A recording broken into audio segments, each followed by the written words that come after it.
क्या आप श्री हरि के मत्स्य अवतार के बारे में जानते हैं? मत्स्य अवतार को भगवान विष्णु के पहले अवतार के रूप में जाना जाता है। यह अवतार मछली के रूप में था। एक बार राजा मनु एक नदी के किनारे तपस्या कर रहे थे। जब उन्होंने अपनी अंजुली में जल भरा तो उसी जल के साथ में एक छोटी सी मछली भी उनकी अंजुली में आ गई। जब उन्होंने इस मछली को देखा तो उन्होंने उस मछली को वापस पानी में छोड़ने की कोशिश की, लेकिन मछली के आग्रह पे उन्होंने मछली को अपने कमंडल में ही डाल लिया।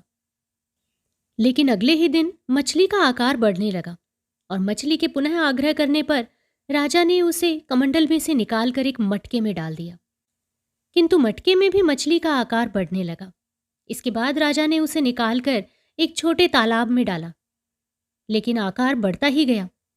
फिर राजा ने उसे नदी में और उसके बाद आकार बढ़ते जाने पर समुद्र में डाल दिया।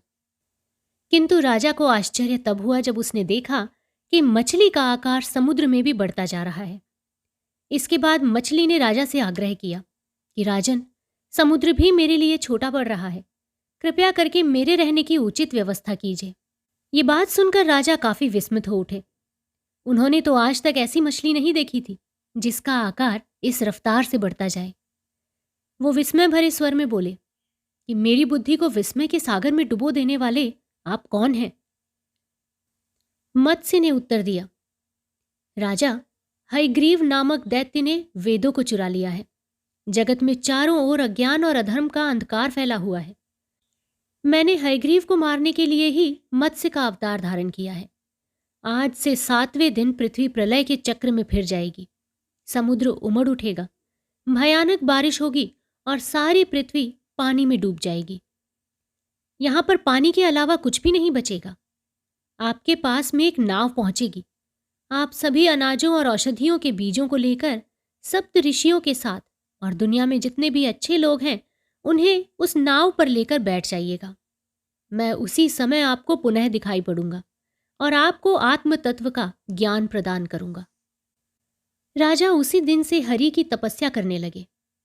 उनका स्मरण करते हुए प्रलय की प्रतीक्षा करने लगे। 7वें दिन प्रलय का दृश्य उपस्थित हो उठा। समुद्र उमड़ उमड़कर अपनी सीमाओं से बाहर बहने लगा। भयानक बारिश हुई और थोड़ी ही देर में सारी पृथ्वी जलमग्न हो गई। तभी राजा को एक नाव दिखाई पड़ी। राजा 7 ऋषियों के साथ उस नाव पर जाकर बैठ गए। उन्होंने नाव पर मत्स्य के कहे अनुसार सारे अनाज और औषधियां भी भर ली। नाव प्रलय के सागर में तैरने लगी। प्रलय के उस सागर में उस नाव के अतिरिक्त कहीं भी कुछ भी नहीं दिखाई दे रहा था। तभी उन्हें मत्स्य रूपी भगवान प्रलय के सागर में दिखाई पड़े।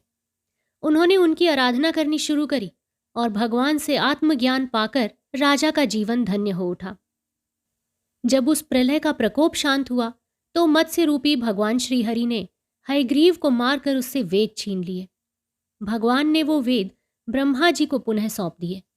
इस प्रकार भगवान ने मत्स्य रूप धारण करके वेदों का उद्धार तो किया ही, साथ ही संसार के सभी प्राणियों का भी कल्याण किया।